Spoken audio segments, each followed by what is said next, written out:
Greetings, beautiful people. Happy morning. Happy day. Um,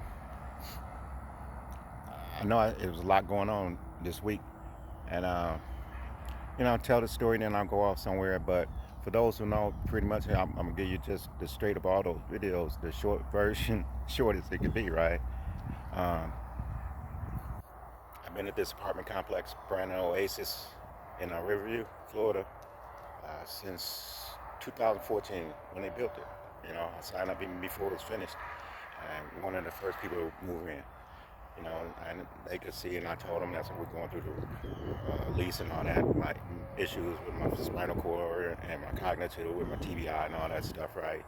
Um, Even down to my homicidal, suicidal moments, right? Of drinking and gambling, not caring, not showering. That was part of moving out of where I was, because I arrived here in 2012, and it was just across the street, right? So they've always known that, so they've always been clear, rent. If they send out some notice, they'll call me. Hey, Brad, a week or so ahead, your renter's insurance is about to expire. They'll send me an email and they'll call. Um, Stuff like that, right? And then for my lease agreement, I tried going through it and reading and stuff, and they're like, obviously, I'm having problems with my vision. So they always accommodate, right? Look, Brad, this is what we're gonna do. We'll just quote you the full price for your apartment, your garage, everything. So just don't worry, okay? And I said, okay, and I trusted that. And they've done that. Every manager, every assistant manager, whatever, they've all done that for all these years. Filled out my checks for me, because I can I can get stuff written down at times, but the more I do it, the worse it gets, and then it's hard to see, you know. Or I'll write a 7 instead of a 5, or So they would always fill those out, and I just use my two hands and sign it. Anyway, that all changed. Well, November of this year, I got again call about my renewal, and it was like, oh, Brad, it's gonna be 1813 this year, okay? And I was like, oh, that's cool, because the first 2 years prior they added different things like smart locks and then Wi-Fi and cable, so it went up like about $100. So I was like, oh, okay, well, I will stay, wait till the fall. So went on and did that. That was in November, right? And come the end of January, for my February, once the renewal expired, the bill was about $300 more, right? And I questioned it, and they basically tried to tell me it's a mistake. And I'm like, wait, what? How do you make a mistake? They quote me every year for all this. You're telling me they quoted me, the same people now, the same manager. She quoted me uh, for only the apartment. This didn't even include the Wi-Fi, cable, trash, all this that I said included. Plus, I have the garage. Again, they quote me everything, right? So I questioned that, and as soon as she said, I looked at the other manager, just because a new team came in at this time, Savannah, and uh, got this dude's name though, but Jesse, I believe that's his name, right? They came over, and at that time, after I did my lease thing toward December and stuff, um, everybody started talking about their renewal was going up so high, $500, stuff like that, right? Crazy. So I went over there though, because I actually had a follow-up email, which they always send an email. Hey, Greg, we agreed to run this deal, fill out the thing. So I did. Went on, took it over there and said, hey, what's going on? The bill says this, but you guys told me this. And they knew. And so anyway, this was ignored, and kept going with the managers. I tried to write on the check, disputed, because quoted amount was this, but I was paying them that rent, right? So February up until March, February up until June, you know. And June 1st, I had a meeting. I saw him, and I saw the manager, and I saw the corporate guy. So I went over and talked to him about all this. I said, hey, we can't keep disputing this. What's going on? We got to talk. You quoted me this. And they basically just said, okay, no deal. So I just told them, okay, well, I'm going to pay you what you quoted me on the 1st, or tomorrow, on the 2nd. Now, and all that stuff I overpaid you from February, back to February, I want credited back to my account, right? So coming end of the month, that bill comes out. I saw they done added the difference that I didn't pay, onto that bill. So I went on, took me a while, but I finally got it calculated out. Okay, I owe you this much. You know, check basically less than half of what the rent was going to be, right? So I took a check over there again, minus those months. That's what I wrote, right? And hand it to him, say, hey, you have a problem with it, this is what the deal is. This is what I did, and you guys don't want to take the check, you know, send me something in writing saying why not. And so that was June 2nd, right? June 5th. June 5th. No, June check I wrote for the full, right, the amount I said I quoted. They cashed that check, no problem, right? But I added it, like, oh, that did say that. So, yeah, so July 1st, I took that check, right, for that reduced amount. And again, something left instruction. They didn't say anything. On the 5th, I got a notice saying I had 5 days to go, right, from the manager. Of course, I didn't go anywhere. Then on the 12th, they called me and said, oh, my check bounced. Wait, why are you trying to cash my check when you're trying to evict me? You know? And so I said, nope, look, we're going to have to go to court about this. So they wrote up, finally did. They wrote up a motion, had me serve, process or whatever from the county came out, handed me pay. I said, oh, I was expecting you, like the 22nd, something like that of July, right? And so I went on, contacted this paralegal guy here, and asked him about it. I got messages initially showing the eviction in the system, I guess, so I got some messages from lawyers, right? But when I called a couple, left messages, they never called me back. So I contacted that paralegal, and he was telling me the thing. So he came out, showed him everything, the bills, the documents, all the money and check stubs, whatever, right? He said, whoa, yeah. And I said, look at the motion. They're trying to say I owe this much money from that back pay, but they only asked for the amount that I said, that's what I'm going to pay because you quoted me, right? So I'm like, this is not going to even go nowhere. So never heard back from anybody from that time on, right? So he filed it like that next Thursday because it had to be in, right? Never heard back from anyone. So the first, I went over again, try to pay the rent. They wouldn't take it. So I talked to the paralegal guy and he told me to go to the county. So I got a certified check, went to the county with that amount. But there was, the thing didn't say anything about because it was a rent dispute. But I went down anyway, and they couldn't take it because I basically had made it out to the apartment complex. But it shows that it was due. It was there before it was due, right? So next thing I know, Friday before, I'm bad at going back in times, right? Unless that date sticks for some reason. Maybe it was like the 19th. It was a Friday, though, right? I get my mailbox here was a letter from their lawyer, and basically it has little like courthouse stuff on it, and it said ruled in favor of the plaintiff them because I had not put deposit money into the account. You know, again, no order to do that. But I just tried just to show the judge, see, I'm not skipping out, right? So I just held the chance. Figured I'd just take this to court. Again, no court date coming. Then the Friday after, about last Friday, right? I went to jail. Yeah, last Friday. I get a knock at the door 6:30 in the morning. Sheriff. I think he lives on the property like the courtesy patrol guard, right? So he gets some kind of discount there. But he knocks at the door early 6:30 in the morning, has his pink piece of paper with his name, I think somehow signed, nothing printed on there, right, in anybody's name. There was two other ones like the plaintiff, and then I think it was the sheriff itself. None of that was signed. It was lined through like a diagonal line going across. And I'm looking at this, so I contacted my guy again. Hey, this is what they did. What? Yeah, so he did an emergency motion because the guy told me you have until Monday to be out, and this was on a Friday. So at 6 o'clock. So I contacted the guy, he submitted that emergency motion. And if y'all saw that video, I saw the cops saw when he jetted back out the door because he saw it. And so I'm waiting on this, right? I'm waiting now because he basically said, hey, I requested a hearing, and that he went to law. He's entitled to have a hearing about this deal. What I didn't know is secretly, see, I'm coming back because I'm learning a little bit more, right? Secretly, what they did, they pulled that because they saw the truth. And what they did, because the guy ended up putting my story, my whole story that I had been tracking this because I saw it coming.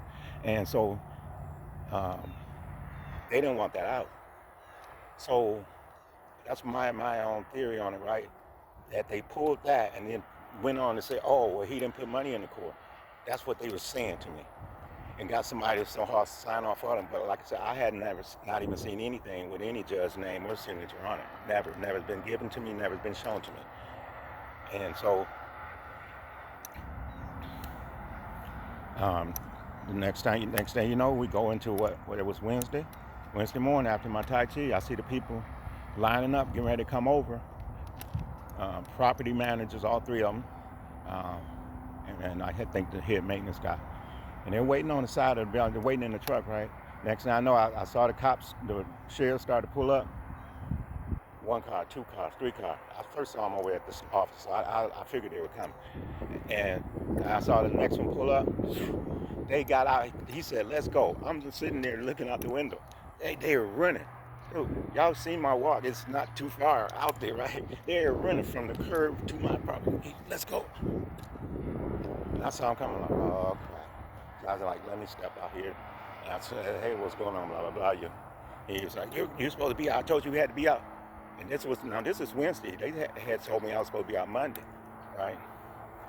And so that arrest happened.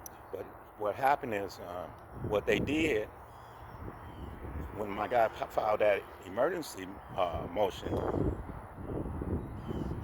they got the judge to sign off and say, well, yeah, if he paid, they had already known that when that chair showed up Friday morning, they already knew that the judge signed off on the paper saying, well, hey, as long as he paid August rent, put it in the court system by 5 p.m. on the 29th, which is that day that sheriff came on the door.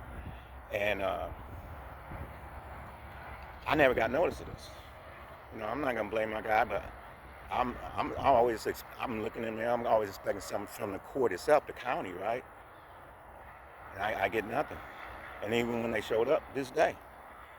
So he knew already that, so I don't know if he had all those papers and just decided to do this and get me out anyway, for part of their plan, because it has to make sense, right? So he just give me the notice, so I don't never know. I can get out of it. I can end all this craziness with just paying what I was saying I owe in the first place. I had no problem with that, right? So I never get this. And even that Wednesday when they showed up, nobody has paper. They're in my house. You see that today. Pushed me in, forced themselves in. Now I got, go out, talk to the guy. He tried to show me the paper. I want to see. He won't give me a copy. He won't give me a handout. He won't let me see. Right? I said, okay. Go back to the house. They jump in. He said, get him, block him. I knew it, right? So when y'all don't see, when in the video, when the guy's facing the door to the back of me, the other one, the black guy who came, wouldn't show me the paper, and then the other guy, the older guy. So they were, the older white guy, and they were blocking me all around, right? So that's when I turned and y'all heard it. I don't know if y'all heard it. Here we go, because he grabbed me, he said arrest him, and there I went. Set me in the car, never met. He's trying to tell me what I did, right? What I said, and all that. I'm telling him, what are you arresting me for? And they wouldn't tell me. They didn't read my rights, took me downtown, right? Processing. They said, oh, sign this, sign. I'm like, well, I'm not signing anything. What'd I do? What's going on? I made a ruckus, y'all. I mean, I did, man. They had put me in the own thing, but I was making a point. No. This crazy government ain't just gonna come and suppress me like that. Take my rights away. So I do what I do. I screamed out, right? And so, but I'm in there, right? They trying to get me processed late night, or 2 in the morning or something, right? Take me over. They took me to the infirmary. But these guys, right, when they messing around with me and stuff, they mimicking my walk. The sheriff deputy, well, you see, yeah, faking it, yeah. This is what they were doing, right?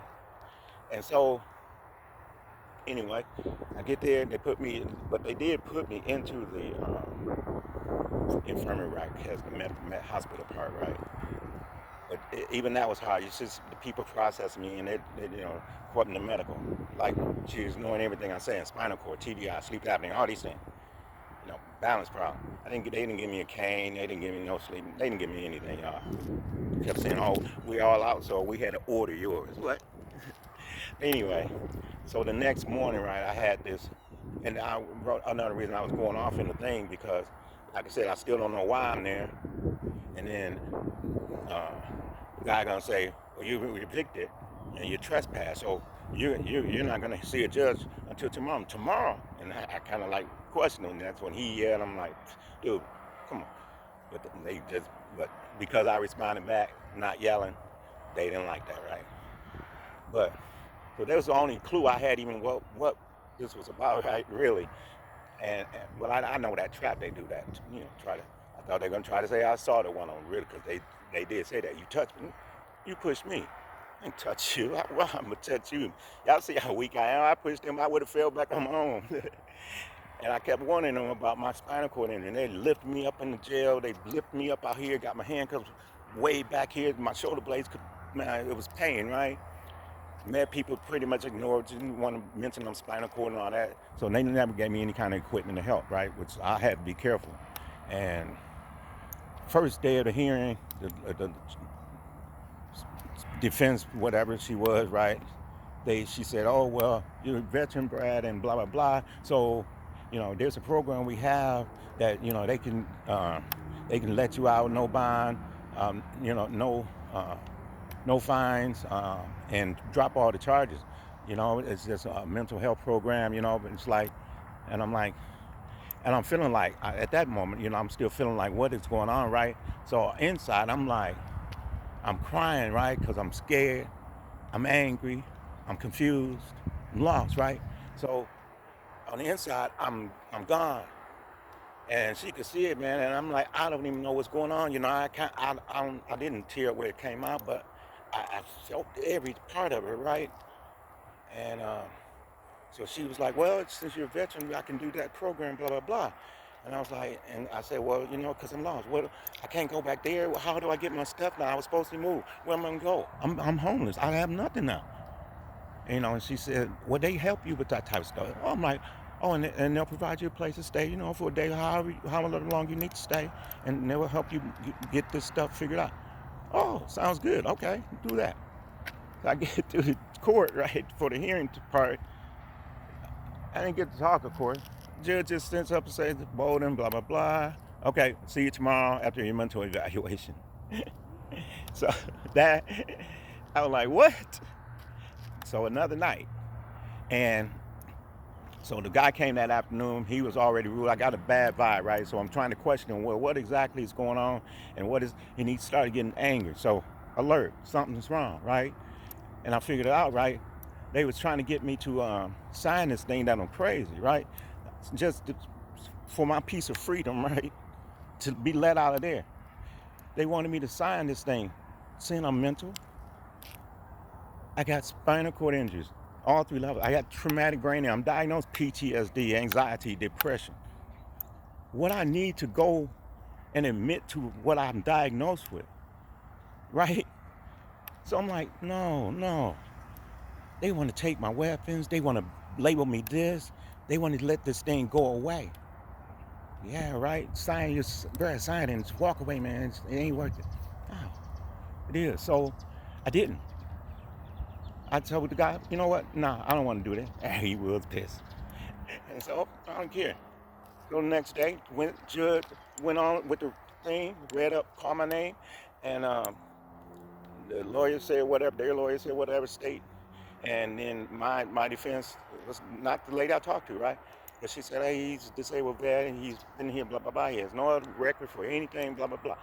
And the judge was like, "Okay, released on recognizance, right? Nothing." So, and people in there with me were in my area of the jail, right? So they was pounding me like, yeah, Brad. And so, because they knew all that, everybody knew this story. It was crazy, right? So anyway, finally got back. They didn't release me till like everybody was telling me to be after 7. Then some storm came through, right? So by the time I got out of here, it was like 10 o'clock. Called my neighbor, man, lives over in my apartment.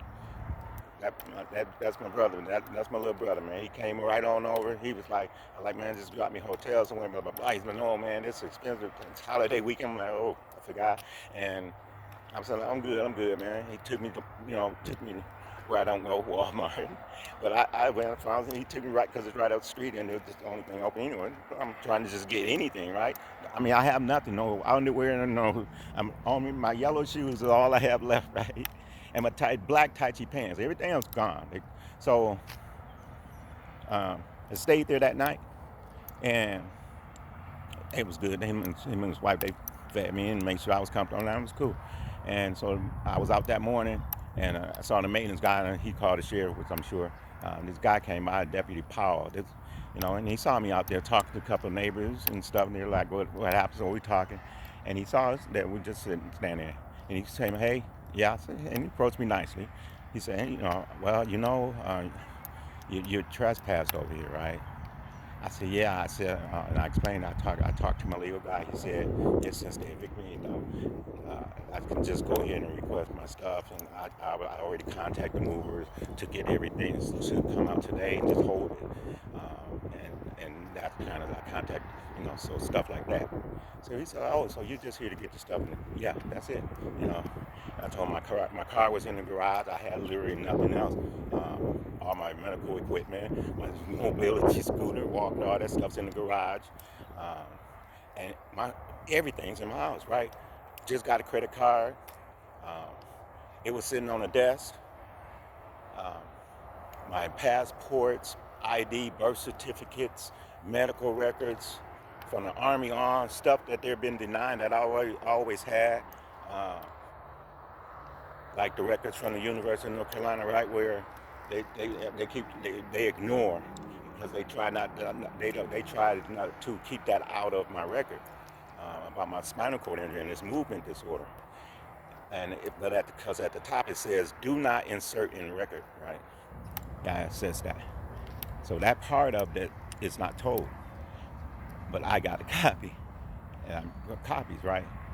So that's all gone. My whole identity, my whole history of lifetime stuff, pictures, um, everything, gone, military stuff, um, gone, coins and stuff from generals, right? But they took every single thing, And when the sheriff went, and so I explained it to the sheriff, so he went over and talked to him, explaining, hey, and just as he had left the first time, well, he went to check, they were closed, right? And so he came back, and then he said, oh, well, they're closed, but I'm gonna check. He said, since you're invited here, I'm not gonna harass you. You seem like a good guy, so I just want you to know, and just so you know, next time you come, just call us first, okay? Don't let them call. I said, okay, thank you. Because no one told me anything, right? I get out, no one tells me what I'm supposed to do, anything. I don't know nothing, nothing. The prisoner looked at me like, know what? Guards yelling, hey, you're not supposed to. Well, you should have told me, It was crazy. But it was a civil matter. How I ended up in them orange suit, right? County jail on it for a civil matter. And so basically the guy said, and I'll explain. So when he called and contacted them finally, they said, oh, well, that's our policy. After 24 hours, after eviction, after 24 hours, we put the stuff on the curb and they have to come back and get it, or it just goes wherever. And he said, wait, he said, you put this guy's stuff out? Yeah. Wait, you knew because of this trespass that you had put on him. You knew that he was going to be in jail 3 days. I didn't know that, right? This is why they played me on the star with the mental thing and whatever, right? They knew. Oh, some wonderful people. Marilena, Chauncey. Some people called that place to check, right? Guess what they were told? The day they took me. Oh, he's going to be here 3 days. Again, I don't even know why I'm there, right? Let alone 3 days, let alone that one day to wait. What am I waiting for? You know, and then the bond thing, the lady kept saying, well, it's not about you. I kept trying to say, hey, I'm trying to convince you why I'm even in here. She kept, well, it's just a bond here. I said, a bond for what? What? I'm trying to tell you, this is civil. What is, what problem? So that's how that kept going, right? But now that all makes sense. So that's why I'm back. I'm kind of updating, filling in spots, right? And so what happened is, so they told the sheriff that, and he was like, man, I got some good news, bad news. And then they told the good news, he told me the bad first, right? And then he said, the good news, your car not far from here. It's over. But they had it towed. I said, they cleared everything out the garage too? He said, yeah. I said, my mobility scooter and all that? Yeah, they put it all out. Wow. So he took me over there to the place, right? And contacted him and put me over there. And made sure I got my car. He left. And he turns around. He left for a few minutes while I'm still waiting, right? To pay for my car. And yeah, I had to pay the two. I ain't arguing with them. It ain't their fault, right? I need my car, so I had to pay the money, and that's all I got. And then my only cane was in, I keep this in the car. Yeah, this is where I'm out. I always use it, right, away from the house. So at least I got that. And a little bit later he came back, and he got out again, and he said, I felt so bad. He said, I went over there and I asked him, I said, why would you do that to that guy? And she said, well, no, we have a good heart. And he said, he said, no, you don't. No, you don't. You don't do that to people.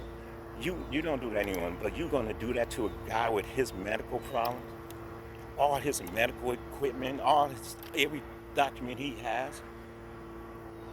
He was pissed about it, right? You can tell he was upset, and I thanked him so much, right? And so he left, and I got myself, and he said, hey, again, then he says, do you have a weapon? I said, do I? He said, no, did you have a weapon in the house? I'm like, yeah. Oh, yeah. He said, oh, that picked that up, it's down there, blah, blah, blah. He said, you can call and get it. I'm not sure the details, you got to find out who took it, right? I contacted them. They said the guys won't be back till Monday, right? Nobody notified me they had that. Nobody notified me they had my weapon. I'm all this stuff. I'm like, I didn't even think of it actually.